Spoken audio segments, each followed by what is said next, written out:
All right, it is 5:30. I'm going to get started. So what we'll do today is we are going to talk about the exam from 2022 fall.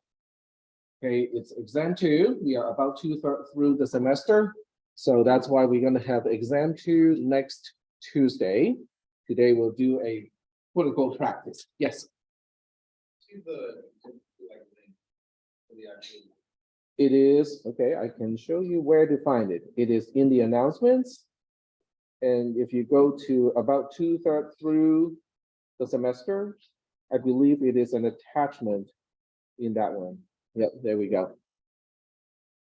So this is what we'll do today. I haven't really quite decided how to do it. I think I might do it just by filling in the table, especially question number 1, because question number 1 has a big table. And I can, it's probably easier for me to just kind of hand write on that table in this case. Okay. So maybe that's what we'll do. I will download it first and then I can open it in Zerno++. Yeah, because Zerno++ can also open PDFs. So I'm going to save link as and then put it in my temp folder. And the screen is so small I cannot see the save button. There we go. And now I can open it inside Zerno. Okay. Zerno, PP, X1, X2, there we go. All right. And of course, you guys cannot see anything. I am going to make sure that you guys can all see what I am seeing.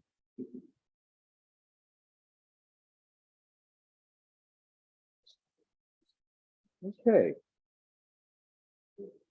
So this is what you can see, because I need the original app to be running on my laptop screen because I'm using my stylus to write on it. So this is basically a clone or a copy of the screen that I am actually working on.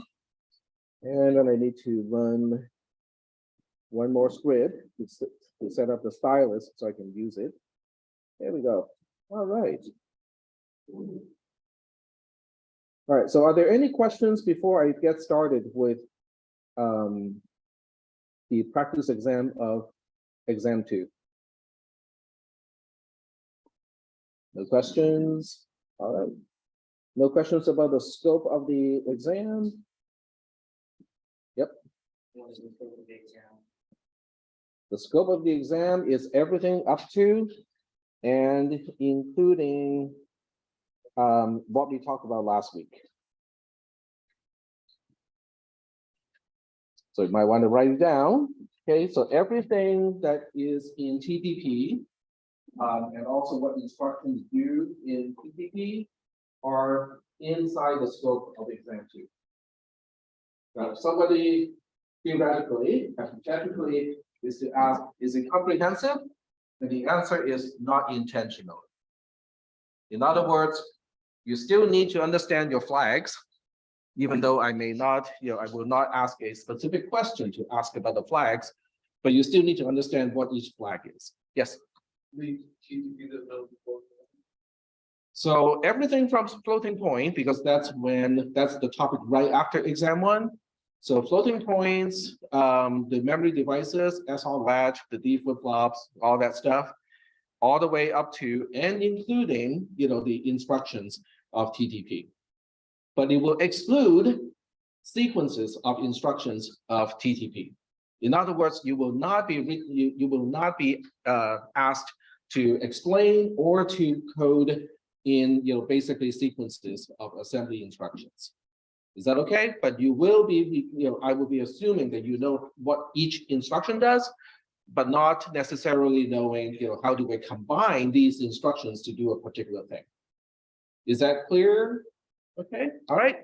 So I hope the practice exam will give you some additional ideas of what is within the scope. Now, obviously, this is not going to be exclusive. In other words, you might have questions about something that is not in this particular exam, but it is still inside the scope that I just described.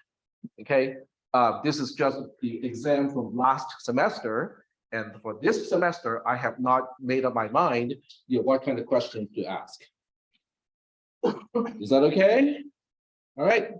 But it is just human psychology that we don't want to use energy unnecessarily. So that means it is actually going to be extra work for me to try to come up with entirely different questions, asking about entirely different things, even though those are all within the scope. So there is that part of psychology. And I'm not trying to imply anything because I don't want to be held accountable and go like, but Jack, you said that this is not going to be in the test.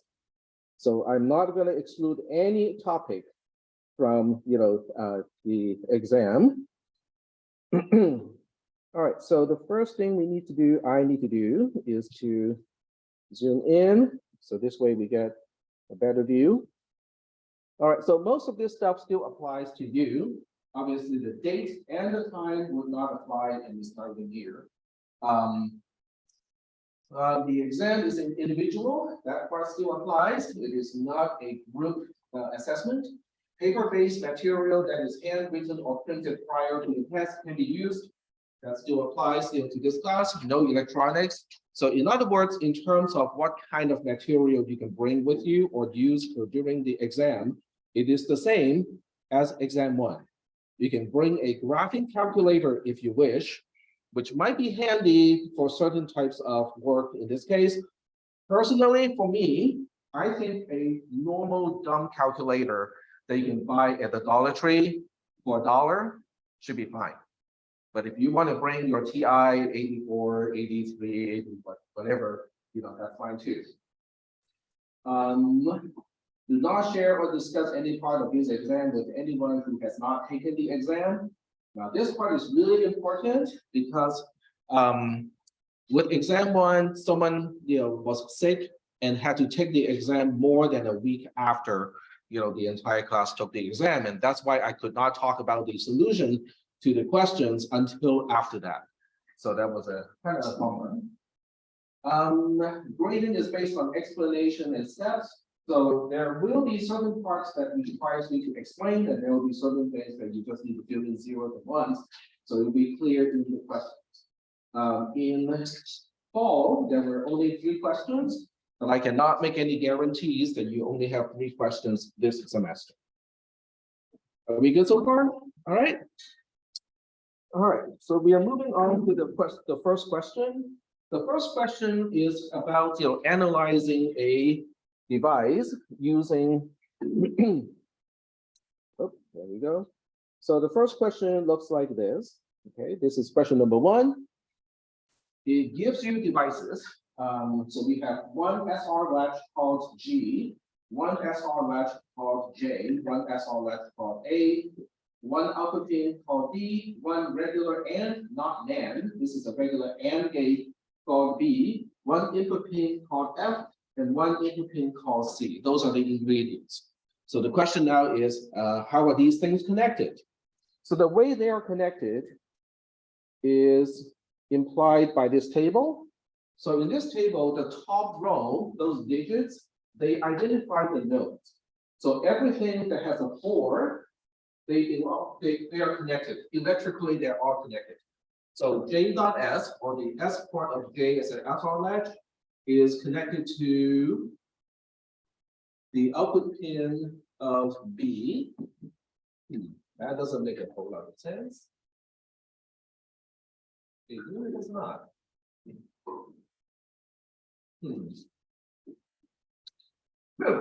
And then the zeros, J.R connects to F. Port. So F is an input pin, if I remember correctly. No, okay, I think it makes sense. Okay, I just did not remember which letter is which device. So I just have to look up. B is an AND gate. So that makes sense, okay, because the B is an AND gate. So the output of the AND gate connects to one of the 2 inputs of J as an SR latch. That makes perfect sense, okay? So I forgot that B is a AND gate. And in zeros, there are only two zeros. And some of these nodes connect to 3 pins or 3 ports. Let me try to look for one that connects to 3 ports. I think 3 itself, okay, so node number 3 connects to G.N2, which is the one of the 2 outputs of an SR latch. It connects to A.S, which is one of the 2 inputs of an SR latch. And it also connects to B in 0, which is one of the 2 inputs of the AND gate. So are there any questions about how to read this table? Yes? So is the letters of components, Yes, the numbers are nodes. NODES, nodes. They specify the connectivity between the ports. Okay, so can someone tell me in Logisim, what would a node look like physically? Not physically, but a wire or a tunnel, not a label. Yeah, I think I know what you meant, but those are called tunnels. So tunnels and wires, are basically nodes in this diagram. They specify electrically what ports are connected together. Okay, so are we good with reading this part? Yes. Question? Yep. I'm just curious, why is there's only 1 8? Why is there only 1 8? There's only 1 8. 8 does not connect to anything. Oh. So even though it is a port, this node does not connect to anything else. So it is as if it is just dangling, doing nothing. Okay, that's a good question. Anything else? All right, so if there are no questions, we'll go ahead and proceed with this particular question. And as I said a little bit earlier, I'm going to do it using my stylus. So this way, I'm just doing this as if you're doing it. All right, so we'll go back to the question. There are 3 steps. So step 1 is assuming that we know nothing about the entire device, starting with all question marks. What if we turn F in and C.in to zeros first? F and C are input pins. So those are the only 2 things you can influence from the outside, right? So the way we do this is we go back to the table, and then we say everything else are zeros to begin with, question marks to begin with. So we put question marks all over the place. Okay. Now, if you don't want to do it this way, you can just specify 1 question mark and just have a horizontal bar to basically specify everything is unknown, as the initial state. And then the first thing we know is F and C become zeros first. Okay. So these 2 are zeros. All right. So we know that in terms of the phase labeling here, we only have 2 types. Okay, we have NC and then we have PD. Can someone remind me what NC represents? Node connectivity. Very good. What about PD? Propagational delay. Very good. So you guys know your stuff. So what should I do first? Okay, in other words, what is the first thing I need to do now that I know the 2 input pins are both starting with zeros? What is the next one?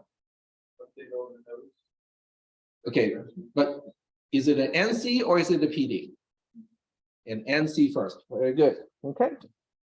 All right, so we have an NC, a node connectivity. And how do we do this? Mechanically, how do we do this?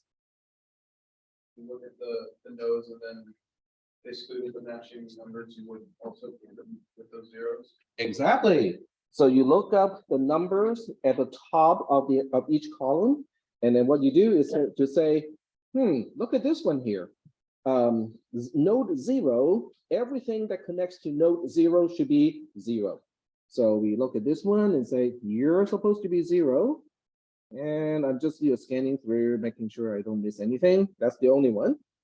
And then we look at node 1 and we say, node 1, everything that connects to node 1 should also be zeros. So we now look up 1, okay, we find 1 here, put a 0 here. This is what we started off with, and we have 1 more over here.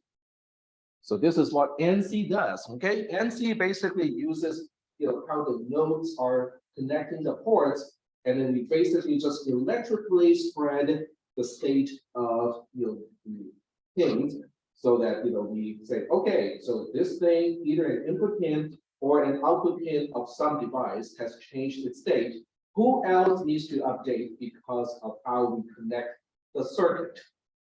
Okay, so once again, node has to do with wires and also tunnels in logic sim. So if this is an NC, the next one has to be a PD. Okay, so what we do in a PD is to first identify what devices has at least one of its input pins changed. Okay, so that's the first thing we need to do. And we can just kind of go sequentially. Now, when you get the test, you can also add additional marking, like these 4 columns correspond to J, which is an SR latch. These 4 correspond to G, which is also an SR latch. These 4 correspond to A, which is an SR latch. These 3 correspond to B, which is an AND gate. So if this visually help you identify which columns belong to the same device, go at it, okay? Add whatever annotation that makes it easier for you to get it done. Is that okay? So you can mark up the table any way you want. You just cannot change the assumption and the givens. Okay, so right away we see that J as a SR latch has R changed from unknown to a 0. So the question is, using that change alone, can I conclude the output's state? Or can I confirm that any one of the output is going to change? And if it is going to change, what is the new state? Do you guys remember the behavior of an SR latch? Yes. Do we know NQ is 0? Do we know? No. You're close. We just got one thing flipped. NQ is 1. NQ is 1. Because we have the 2 NAND gates in between, so that means if the input of the NAND gate corresponding to the output becomes a 0, if any one of those inputs becomes 0, the output becomes a 1. So R is going into the bottom NAND gate, and as a result, NQ is going to become a 1. Okay. So we say, okay, we can confirm this one becomes a 1. We still do not know what's going to happen to Q, because Q is coming out of the top NAND gate, which also means it depends on what the bottom NAND gate is output.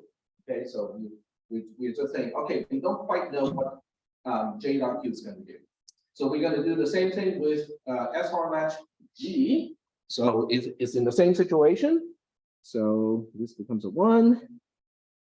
And then we look at the AND gate. And the AND gate says, this has to be a 0. Do you guys agree? Because B is a regular A and B AND gate, which is not NAND. So that means if at least one input is a 0, the result is going to be 0. Is that okay? So after a propagational delay, we now know that there are 3 changes to the circuit. Whenever there are changes to the circuit, you have to go back to NC, because the output, the 3 outputs that were changed as a result of the end of the propagational delay, they need to spread the state of those particular pins to the electrically connected ports of the circuit. So the next stage is going to be NC again. So we do the usual things that we do with NC, which is look up the node numbers and find out which ones need to change. So we can see this is a 2. So now we look up all the 2s and say, oh, you're supposed to be a 1 now. And that's the end of it. We look up this one. It is, oh, actually, this is a 2. Okay, right there we go. Did I put it in the wrong place, huh? So let me see. Nope, this one, I just put it in the wrong place. So this one goes here. Okay, wrong row and wrong column too. All right, this one is a node 3. So we look up all the node 3. There's one, there are 2 node 3s here, so you have to be careful. So we basically say this one updates to a 1. This one also updates to a 1. And then what else is changed? This one here, this is node 4. So we look up node 4. And this is Node 4, it becomes a 0, and I think that's it. Okay. So at the end of the NC, we find that some of the inputs are changed. So we go like, okay, if they are changed, then we need to go through another PD, because remember, anytime if an input of a device like an AND gate, an SR latch, OR gate, and so on, if the input is changed, then we need to follow up with a PD to see if the output is also going to change as a result. Sometimes it doesn't change the output, okay, which is good. And other times it does change the output, which prompts another NC after that. All right, so we are going to take a pause here and take roll. So we'll go ahead and quickly take roll. So bring out your devices.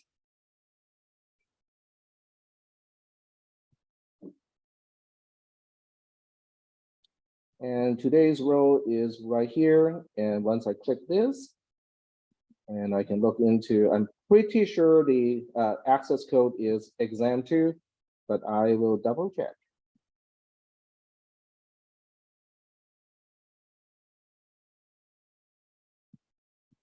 All right, we go to settings and then show access code. It is indeed exam2.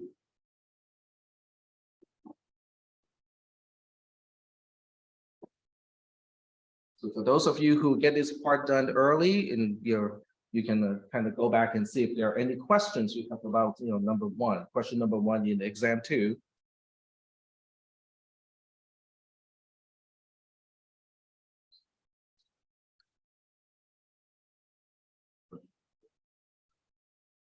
Yep. Question one, at least on the 0, 1.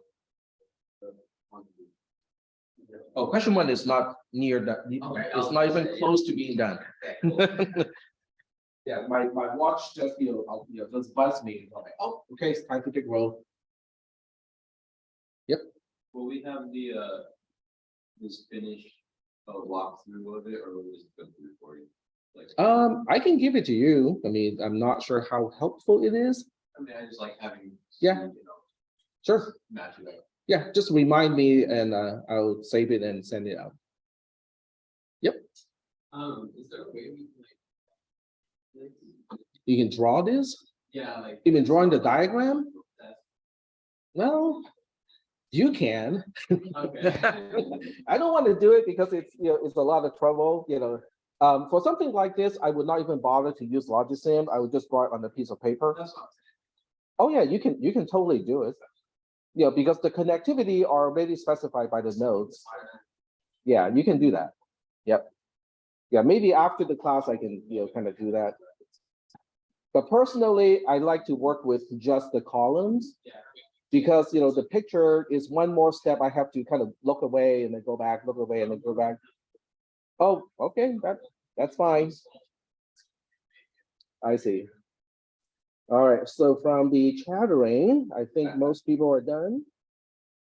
So we are going back to that screen, which is this one. Okay, so well, this is one good thing about tracking the state of things like this in the table, because right now, what do we need to do next? Another PD, because the NC has a change. So as a result, we go back to propagational delay. And every time we go back to a propagational delay, we're trying to identify things, devices where the input has changed. So we look at J first, and we go like, another input pin of J is changed to J dot F in this case.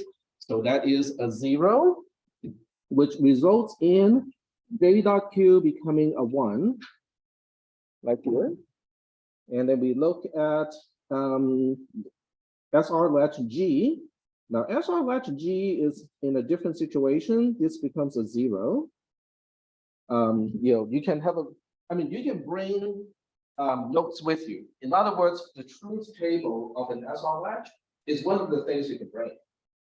Now you can bring my module as well. You can just clean up my module. That's fine. You can bring your own notes. The way I would do this is I would go through your own notes and my module. possibly go through some of the lecture recording, maybe not the entire thing, because that's going to take too long. And then come up with your notes just for the exam. Because you're studying at the same time, you're also preparing for the pieces of paper that you can bring to the exam. So I would do it that way, but the way, you don't have to do it the way that I suggest or the way that I would do it. But I'm just trying to make sure that you guys understand what resources is available to you or what resources are available to you, in the exam too. All right, so moving on. Let's see, what else, which other thing has an input change? SR latch A, right? So this one here doesn't do a single thing because this one does not tell me anything that is conclusive about the output of SR latch A. So I cannot say anything. Okay, I don't know anything. If you look at E, which is an AND gate, we also do not know about any changes. There are no further changes. Because at this point, we know that the other input is a 1, but the one that is a 0 is still a 0. We only need at least 1 0 as an input for an AND gate to output a 0. So this is still going to output 0. So if the output is not changed, I am not going to write anything here, because if I did write anything here, it would confuse myself and go like, oh, this thing is changed, yeah, and I need to propagate that change again. So I'm not going to write anything. So I will only focus on the things that is changed from before. This is changed. So that means we need to go for another NC again. So this time we look at node 5, and we say everything that is connected to node 5 will now update to a 1. So we scan the top, we look for 5, here's 1, go back here and say this is now known as a 1. And if we look at this in 0 here, it belongs to node 7. And node 7 does not go anywhere. Like node 8, it's a dead end. So we are good. There's nothing I need to write here. But because I did have this NC, okay, at the end of the node connectivity phase, I did change the input of one thing. So now I have to go through another PD to see if that is going to change anything. So now we go for another PD, but this time I can focus on SR latch A because it is the only device that has one of its input pins altered. So at this point, SR latch A has both inputs being 1s, which means I cannot say anything about the output. Because when an SR latch has both inputs being 1s, what is it doing? It's just maintaining its states, the Q and the NQ output. We did not know what they were, and we still do not know what they are. So as a result, this PD has nothing to update on this row. We are done. We are now at a steady state. The device is no longer having any additional changes inside or out. Are we doing okay so far? Is this kind of like, helping you to remember that we did something like this before? Okay. All right. So what is next? So the next thing we are doing is we are changing F to 1. C maintains to be a 0, so F is the only one that is changed. So we look up F here, and we say, okay, let's change this to a 1.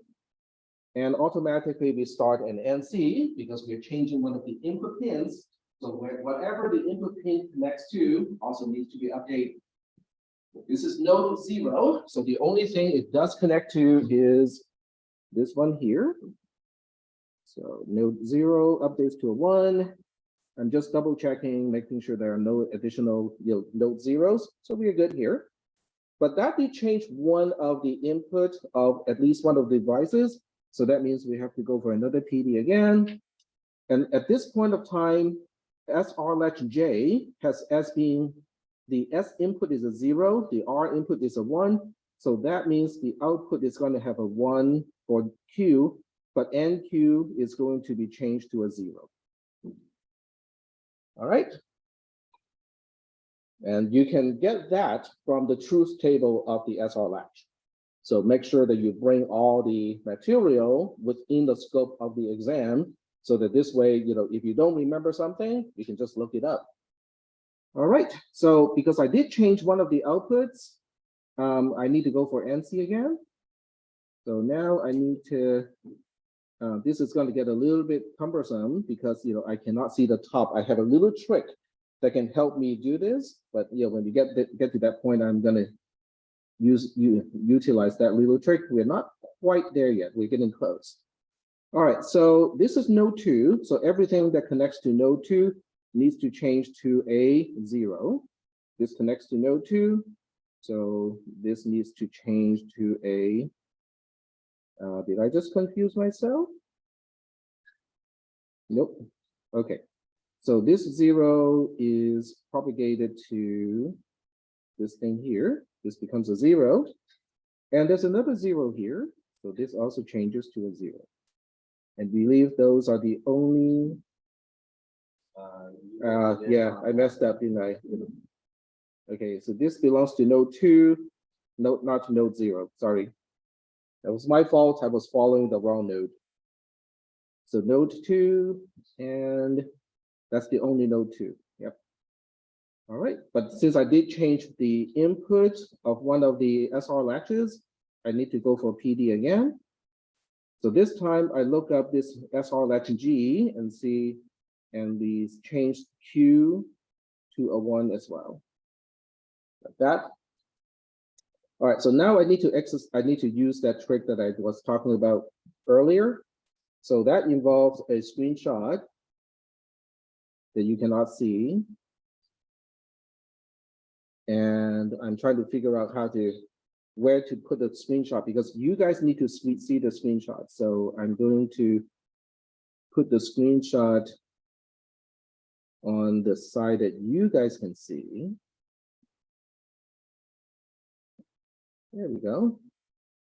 And we now have a static column header because even as I scroll this part, the other part stays stationary.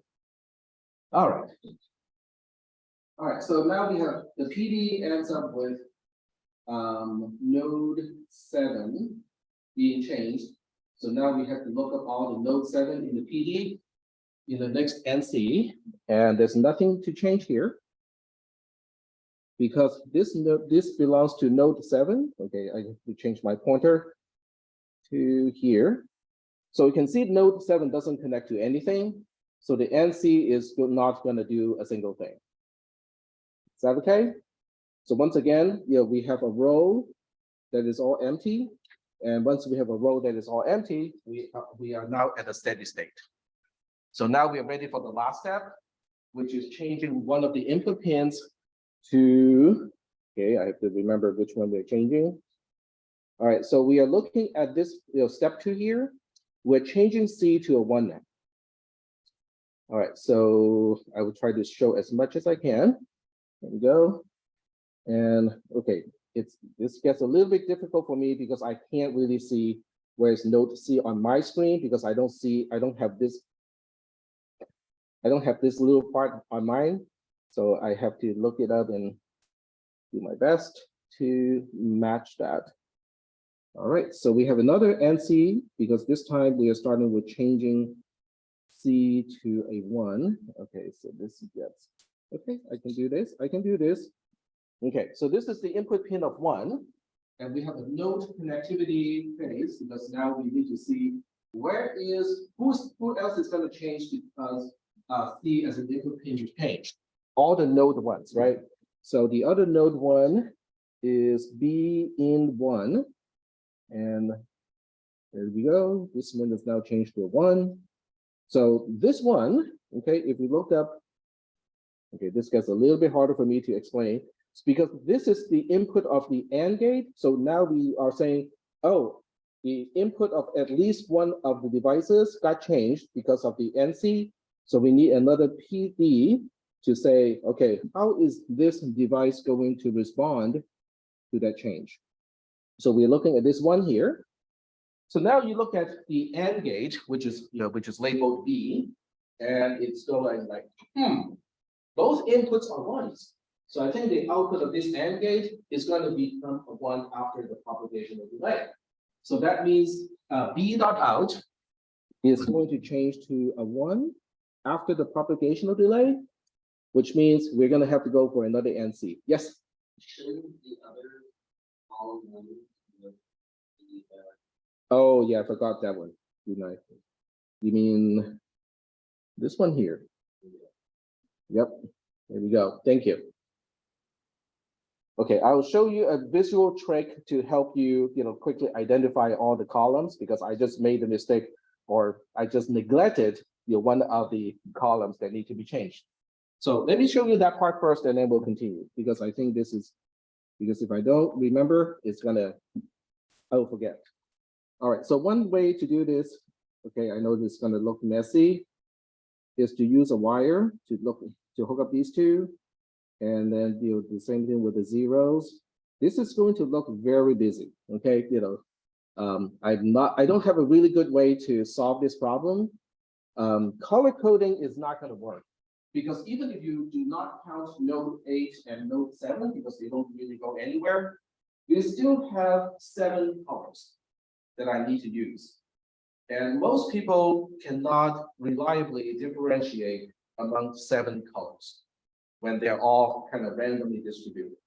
So using the digit is really kind of the best way to do it, because everybody can identify the digits. So if I can think of a better way to do this, I will, but at least for the time being, I cannot do it yet. All right, so let's go back to the propagational delay thing. This is a 1. So now we have 0, 1 here, and we had 1, 1 before. So now the question is, what should I put here as the Q and the NQ of SR latch G? Yep. So we're going to change this to a 0. There we go. This is coming out of the truth table. The only one thing that you cannot use a truth table to look up in the case of an SR latch is when both inputs are 1s, because that simply means I'm just going to retain the previous state. So you cannot use a truth table to find out exactly what the output should be. But in this case, it is one of the entries in that particular truth table. Okay, so that's 1. So we have 2 devices that got changed. So now the next phase is going to be an NC, because we need to know, how these output pins are going to change the other input pins. This one belongs to node 3, and then the other node 3 is over here. So this NC phase should update this particular cell to a 0. Okay, there we go. And then with this output, it is in node 4. So that means this node 4 should also update to a 1. Like so. Are we still doing okay so far? Okay. And I think I'm not missing anything. There are only 2 columns corresponding to 4. And there are 3 columns corresponding to a 3. Okay, so I did miss something. Wait. It's in 0. It's in 0 of 1. In 0 belongs to node 3. And we change the node 3 here because of this. All right, yep, you're correct. So this also needs to be changed to a 0. The way I would have to work on this is a little bit different. So I have an excuse of missing things because the 2 screens are not exactly the same. What you see here is not actually what I see on my tablet. Okay, so the NC is done with this one. Let me just double check. Okay, so node 4 is coming from node 4 over here. This is node 3. The output of node 3 changes, and these are the inputs corresponding to node 3. So we're good there. All right, so now we go for another PD. All right, so with this particular, after this propagational delay, the first thing we notice is the output of the AND gate will now output 0. Okay, so this output will become a 0 because one of the input is a 0. And then we look at the SR latch A. I can't see what the states were before, and they were both unknowns. So now they're both known because we have 0, 1 as the input. So with this particular SR latch, the output becomes 1, 0 at this point. And then we look at this one here. For SR latch J, both inputs become 1, 1 at this point, which means it simply will continue with whatever it had before with no output changes. So these are the only output changes that we see at this point. And the next one is going to be another MC. All right, so we look at node 4, and then we have to propagate changes of node 4 back to the first column.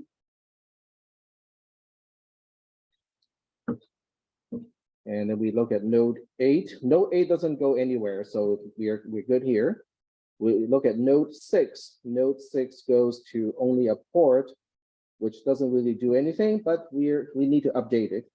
So this becomes a 1. And then we have another PD because this input to SR latch J just changed. So now SR latch J has 0, 1 as its input. The output needs to be 1, 0, but it's still 1, 0. It has not changed from before. So this particular PD actually has no further changes. And once again, we are at a steady state. So we're done. Yep. Do you expect one of the devices to be like a deep flip-flop? One of the different types of deep flip-flop? No, I'm not going to put D flip-flop as a device. So the eyes could be like. The most complex device is going to be an SR latch. Yep. All right, so is the process okay? I mean, it is a little, it became harder for me to track because I got 2 things that I need to see. Because on my screen, on the tablet, this thing is missing. In other words, this was what I was working on, when I'm using my stylus. So I have to look at this monitor to look up the column header and then use the other side to update. If you use a ruler, because it's on paper, it's gonna make it easier because you can line up and go, okay, I'm looking for ones. Is that a 1? Is that a 1? Is that a 1? All right, so that's the answer to question number 1. It took me a little bit longer because of the limitation of the devices. And obviously having a calculator in this case, not gonna help. I can zoom out so that you can, huh? You mean the top here? Sorry? Of the table. Yeah, I can show you the entire table. It's just going to be a little bit smaller. Yes, I know you guys have these 3 times zooms, on your camera. Yep. Do you want us to write down anything on the table that denotes like step 1 and step 2, or is it just? For your own benefit, you might want to do that because, for your own benefit, it makes sense to, basically say this is step 0. Anything that changes F or C is a step, and this is going to be step 1, and this is going to be step 2. So yeah, yes, you can add additional annotation, labels, diagrams, wires and whatnot, if you want to. All right, so I'm going to move on. If I do have time at the end of the class, I will get back and talk about how to draw the diagram, the circuit diagram. But for now, I'm going to move on first because I do want to make sure I get enough time to answer all of these other questions. All right, so this is question number 2. Question number 2 gives you the values of all the tunnels and also wires that really matters. Okay.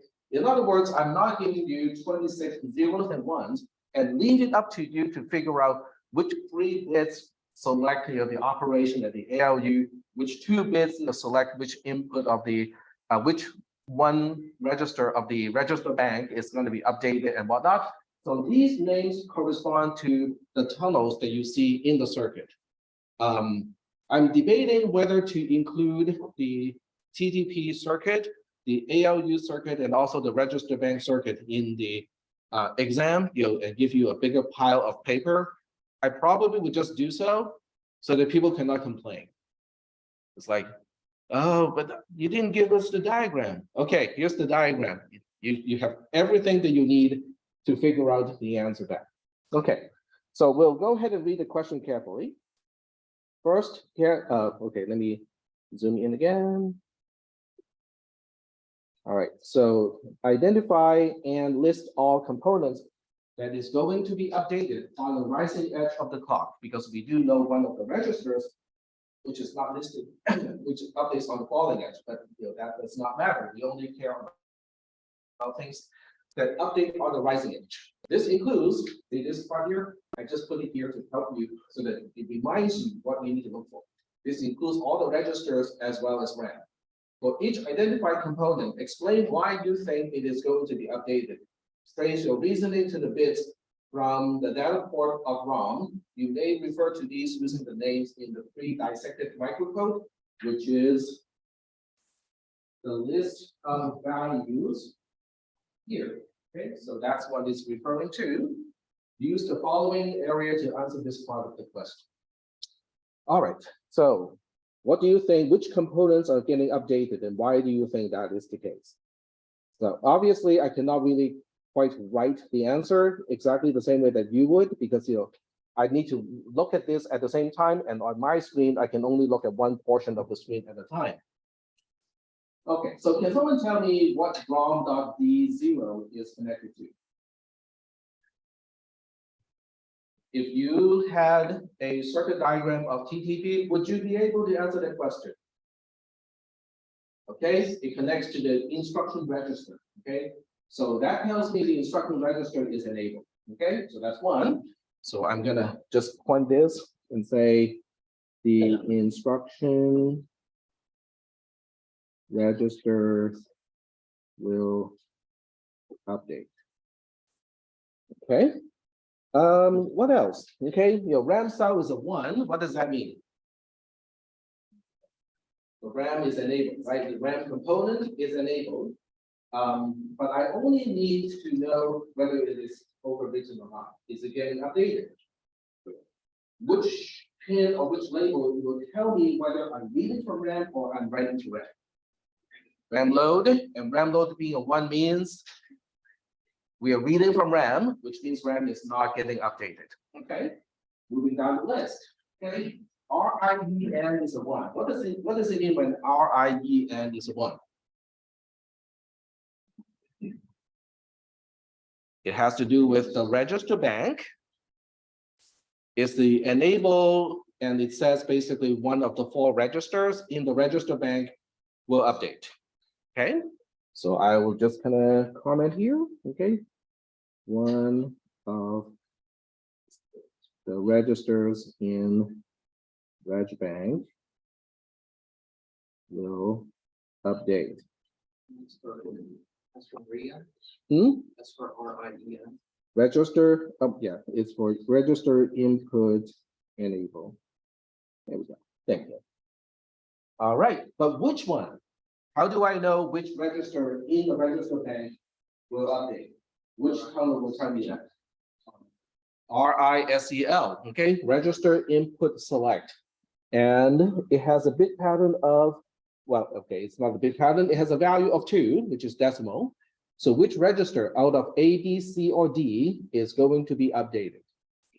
Register C, very good. Okay, so these two combined, okay, so when you look at these two combined, it means register C will be updated. Okay, moving on. This is an output. It's of no concern at this point. The ALU is disabled. PCEN is a 1. What does that mean? The program counter will be updated. Okay, the program counter will update. Okay, so I think we're good here.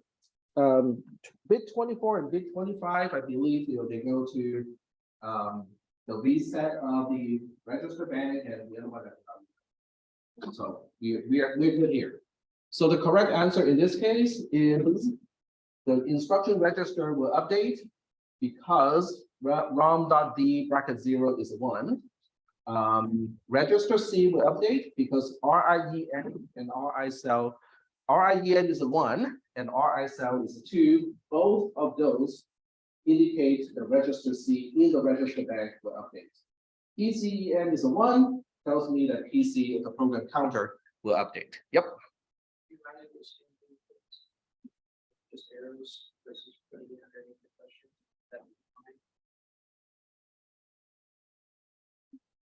Let me think about it because I need to know where to find your answer. If I give you an area to answer the question, that means I'm gonna look over there to look for the explanation.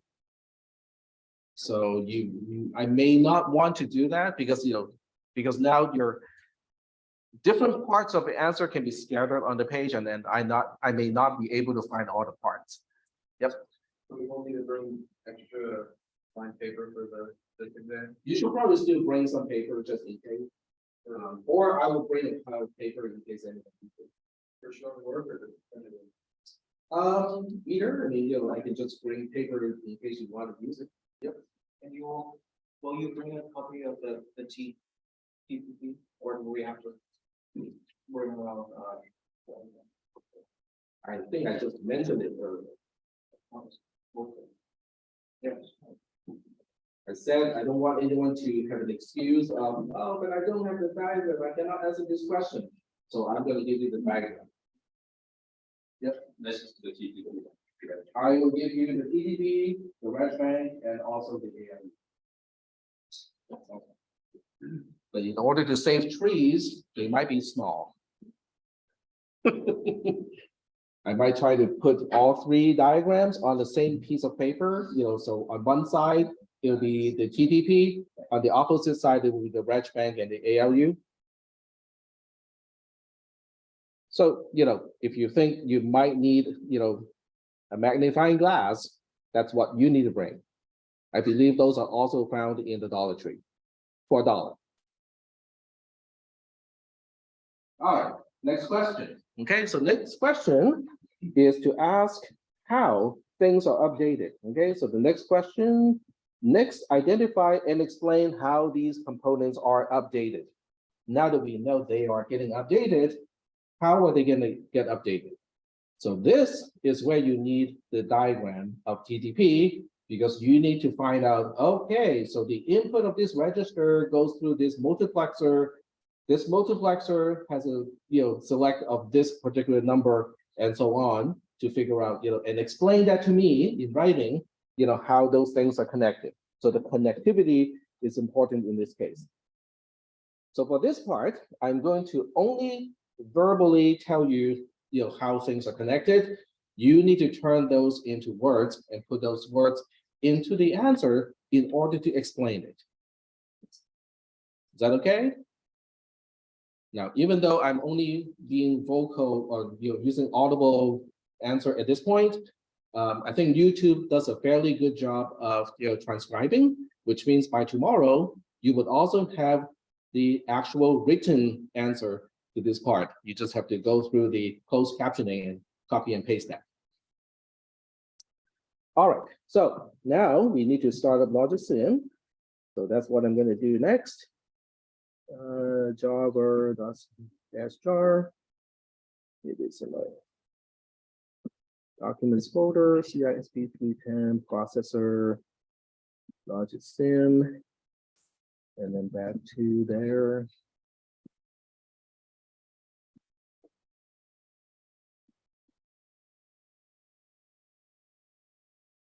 All right, so this is LogicSim.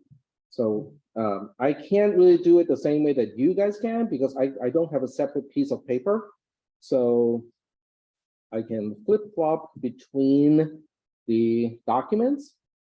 Okay, and even that part gets a little difficult because I'm going to explain that.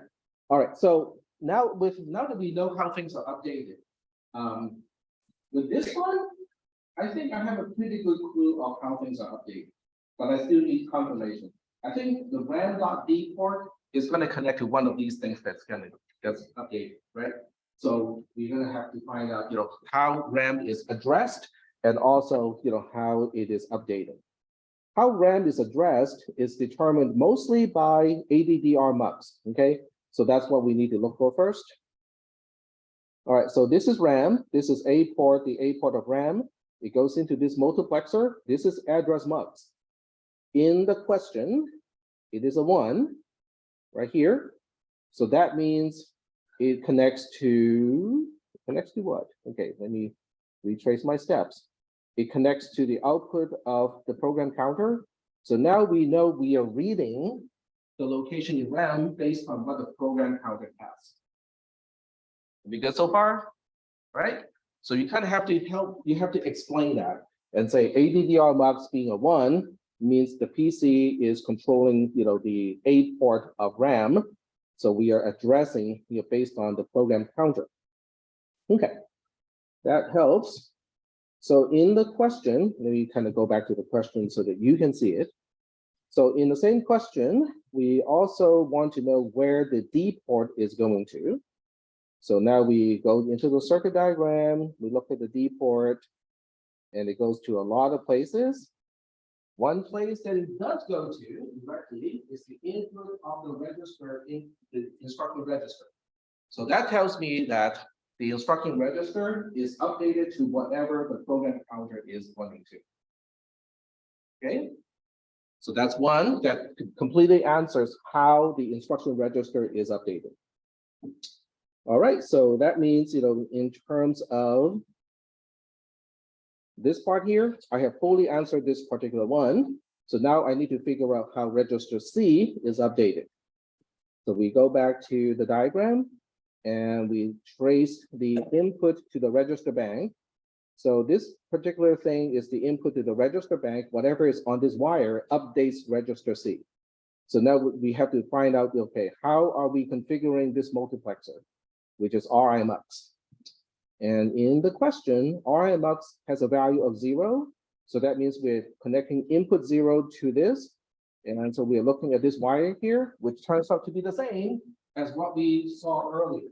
So whatever we use to update the instruction register is also what we're using to update register C. In other words, reg C equals to asterisk PC. Yes? You go back to the exam, should it be RAM.D. The exam it says wrong dot and then it goes to on the exam. It is RAM.D. It should be ROM.D because these are control signals. RAM.D is a port of RAM, but it's not the name of a tunnel, nor part of the output of the ROM. All of these are outputs of the ROM, and that's why the ones that do not connect to a tunnel through the splitter has a direct destination of which bit in the D port of ROM. Yep. Okay. So we just answered register C. Register C is also updated to the content at the location that the program counter is pointing to. In RTL, you just have to say C equals to asterisk PC using the dereference operator in C or C++. Okay, so now we need to look at the last one, which is PC. So we look back to the diagram and we know the program counter is getting updated. The question is how. So now we have to find out what is PC mux. So how PC mux is determined is based on PC mux mux. PC mux mux is a 6 in this case.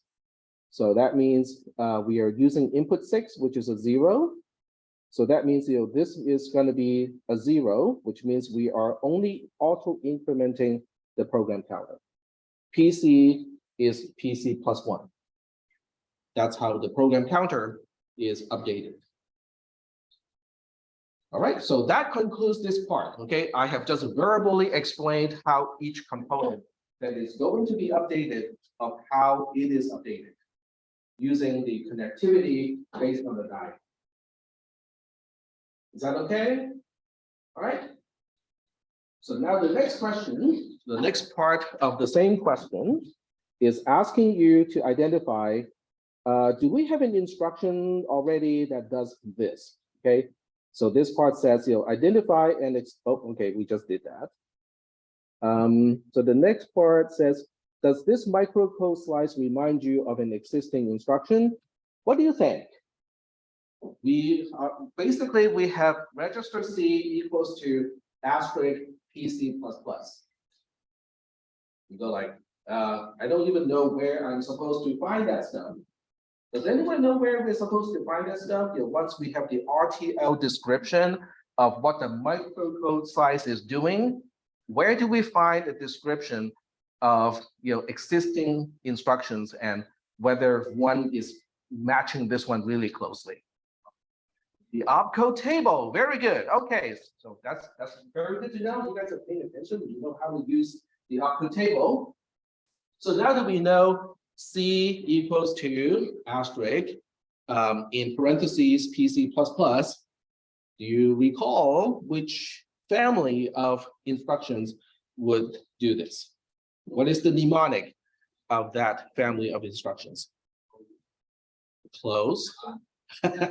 Yes, LDI. Okay, this is load immediate. Okay, load immediate. We get this done.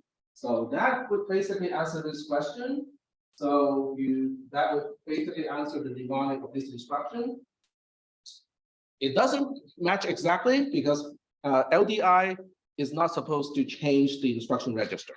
But you know what? It can change the instruction register. We are not even close to a decode cycle. It doesn't matter. Okay, it is a byproduct, but it doesn't harm what LDI is supposed to do. So the correct answer is still LDI. All right. And to be more specific, it is LDI C, something.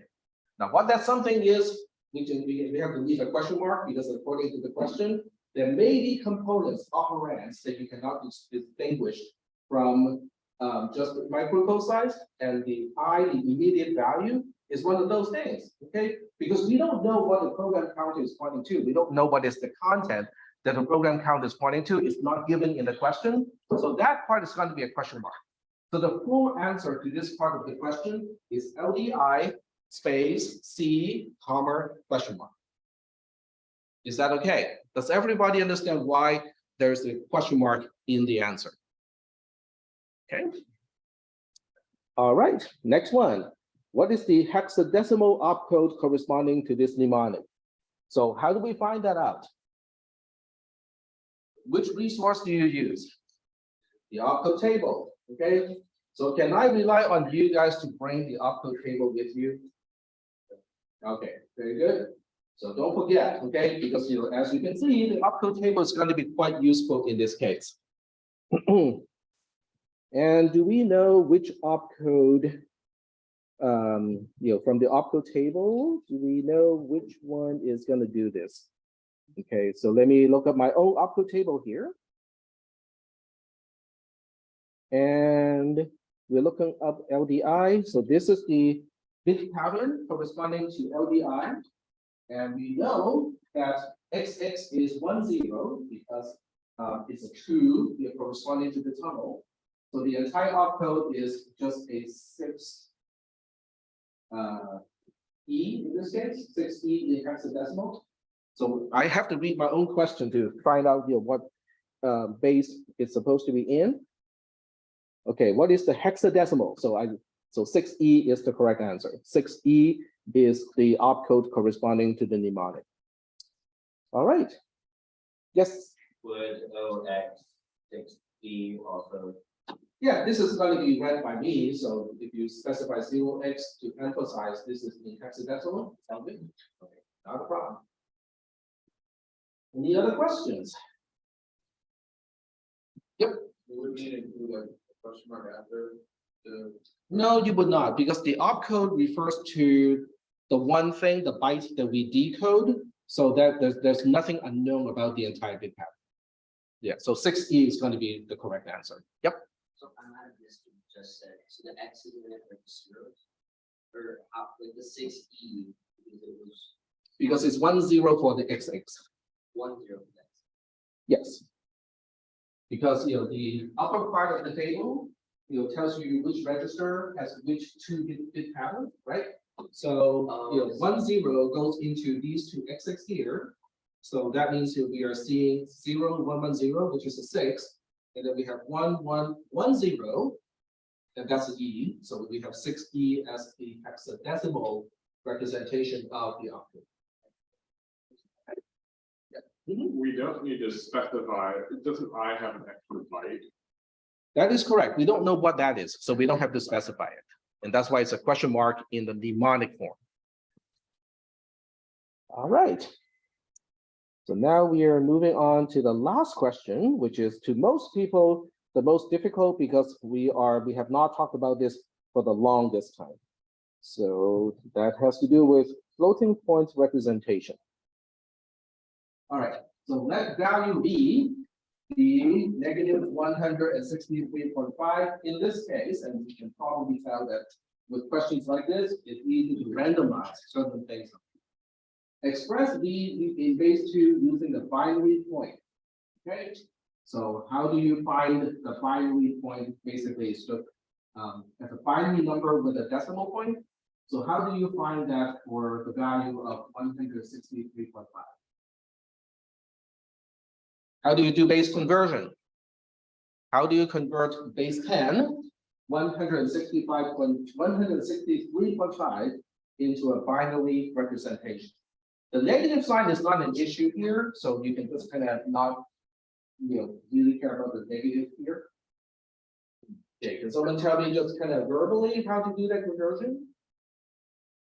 How do you express 163.5 as a sum of powers of 2? That's basically what we're asking. Right? I don't know what it's called, it's a conversion table.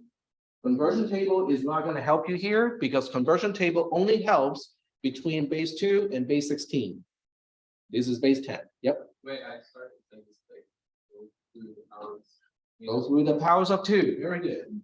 So we'll start with 128, right? That thing has a 128 in it. Yes? Okay, so once you take 128 out of 163, what do you get? All right, mental math, you get a 5, 35, I think. Right? So we have 128, and then we have 132. Then we have 1, 2, and 1, 1, and then 1/2.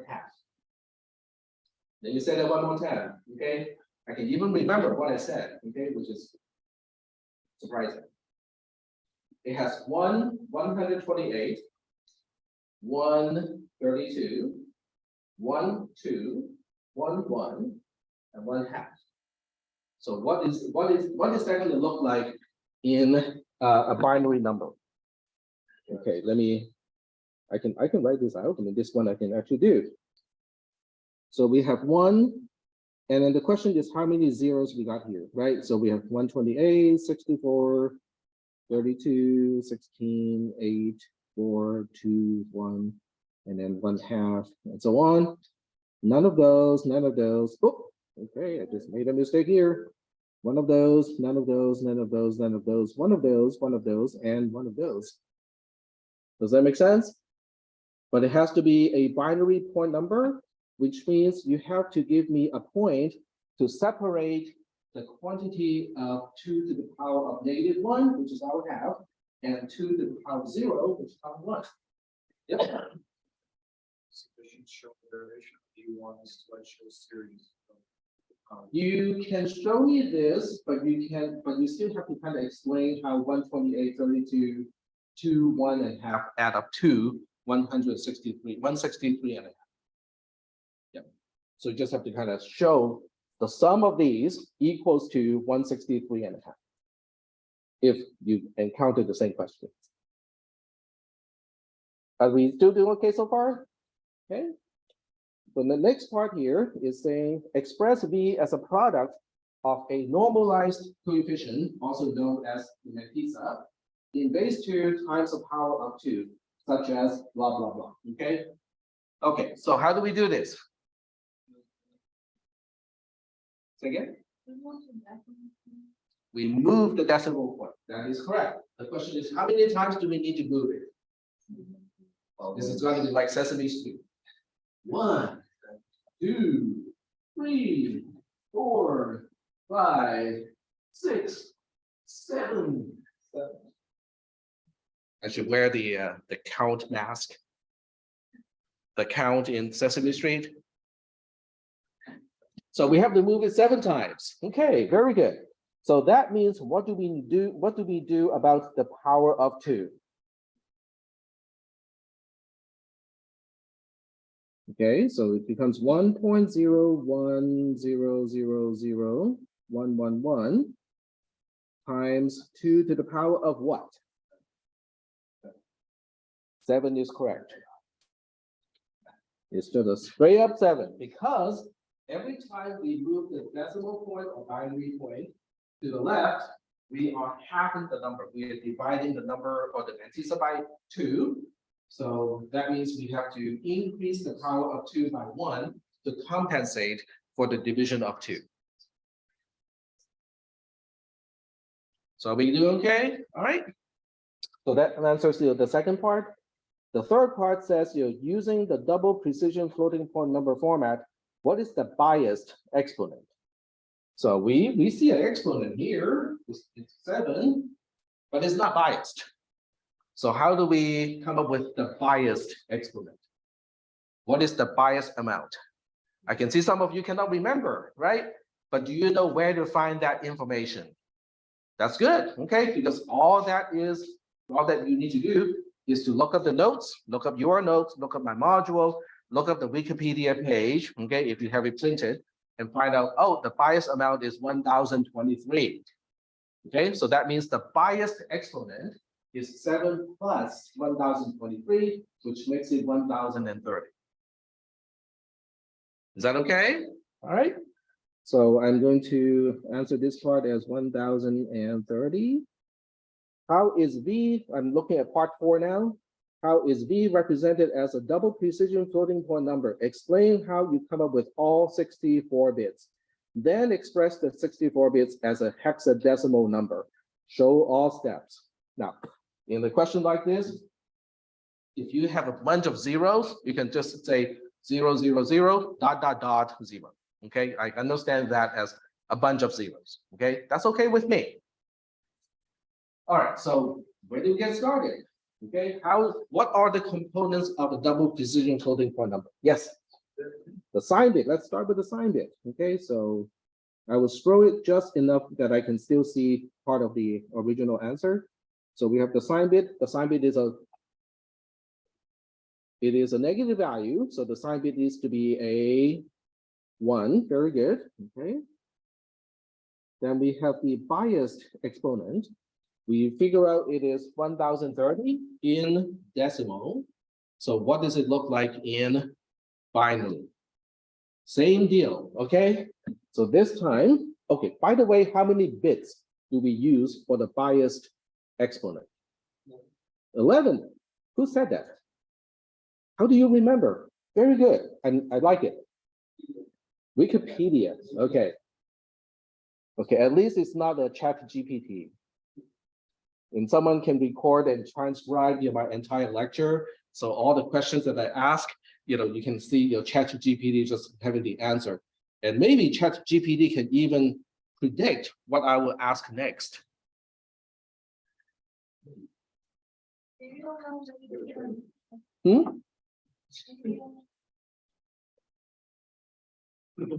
I think that is a very good experiment. I encourage you guys to try. You're getting your own extra credit in that case, because if you got it right, you nailed all the questions and you get a really good grade. So in other words, you just earned your own extra credit. And I will still say that's extra, okay? There's no way I can say that it's not extra. It is extra. Okay, 11 bits, very good.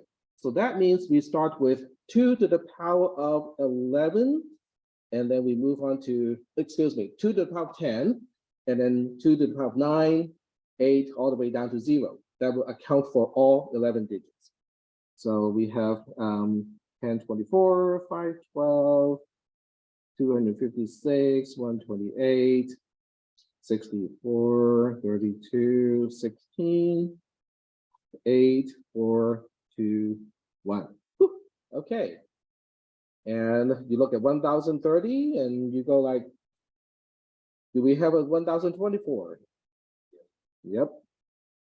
But once we take care of 1024 of 1030, it drops, the remaining value down all the way to 6, right? So we go like, nope, nope, nope, nope, nope, nope, nope. Yes, yes, and no. And I did all of this without a calculator, not even the $1 calculator from the Dollar Tree. You should be able to do the same, okay? I'm not saying that you cannot bring a calculator, but I think over time, okay, you should be able to do this math, especially when you are allowed to use a piece of paper to help. What about the rest here? We took care of 11 bits here. What about the other 52 bits? What are they doing? The mantissa, but not the entire mantissa, is it? Yeah, I need one more bit to your exponent because you only have 10 there plus the 1. Did I count incorrectly? 0, 1, 2, 3, 4, 5, 6, 7, 8, 9, 10. So there are 11 bits. Isn't the exponent 11 bits itself? It is 11 bits right now. There's 10. No, there are 10 on the exponent, and then you have your sign bit. The sign bit is independent, that's unknown. Yes. But I do have 11 bits now. Let's count. 1, 2, 3, 4, 5, 6, 7, 8, 9, 10, 11. Okay. But in terms of bit position, it went from bit 0 to bit 10. Yeah. Yep. All right. So getting back to the other question that I had, what do I use to fill up the rest of the 64 bits? Somebody said the mantissa, but it's not the entire mantissa, is it? Without the leading 1 point, right? So everything in the fractional part. So that means in this case, we got 0, 1, 0, 0, 0, 1, 1, 1, and then just a bunch of zeros after that. Okay. So in base 2, this would be the correct answer. But that's not what the question is asking. The question asks, what is the base 16 or hexadecimal representation? So what do we need to do to get the base 16 representation? Group things into 4. Very good. Okay. That's 1. That's 1. That's 1. That is 1. That is 1.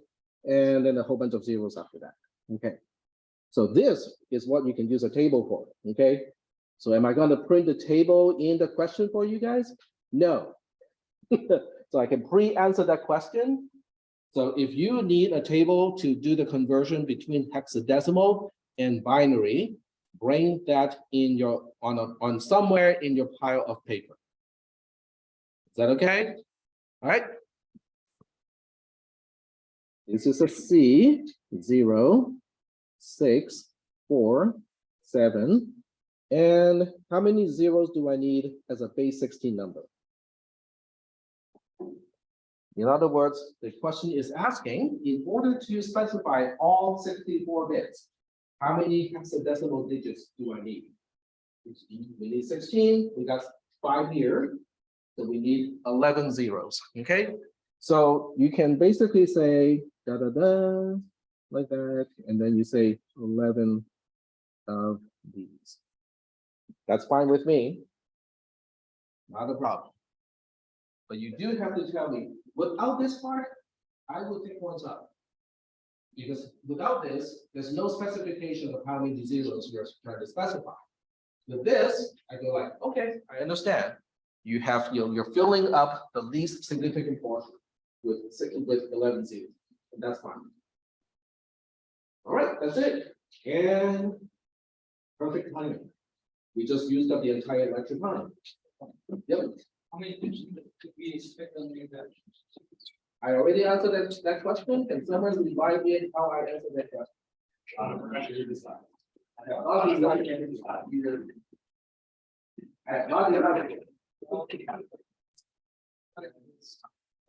All right, but wait, we do have a lab tonight, so you do need to know the access code of the lab, right? Because I don't want you guys to go to the lab and go like, what are we gonna do now? All right, so we'll go to. Okay, so today's lab has 2 stages. This is the lab that you need to do. Okay, so this is important because I don't want you guys to really rush, but I don't want you to take too much time either. The first part is due tonight at 8:20 p.m. The second part is due right before the lecture on Thursday. Okay, because the second part may possibly take a little bit longer, okay, because it does involve a little bit of coding, but nothing that you cannot handle up to this point. So only the first part needs an access code. So I will show you the access. Oh, it's right there. I just blew right past it. It is ABS for absolute value. Yeah, not that. It's app ABS as an absolute value.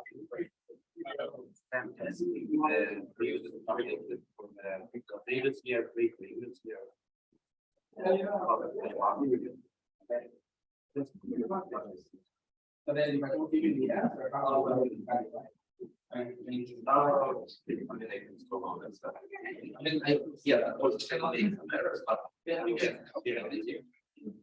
mean, you can find some here.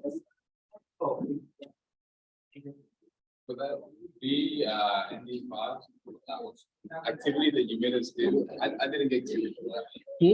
I didn't get credit. Did you check my comment? Because I probably left you a comment that says, I have no access to your spreadsheet because you did not share that with me. Is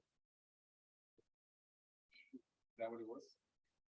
You probably want to go back and read my comment because I did not just give you a 0 or did not give you a grade. I left you feedback. So, but that's probably the most likely reason is you did not share that with me.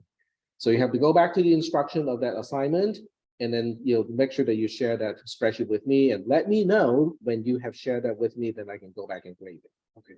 But don't change any content. No. Yeah, okay. I didn't know I had to share it. Okay, no problem. Yep. So the question, is there a way that the updated version of the exam could be uploaded? The one we did. Sure.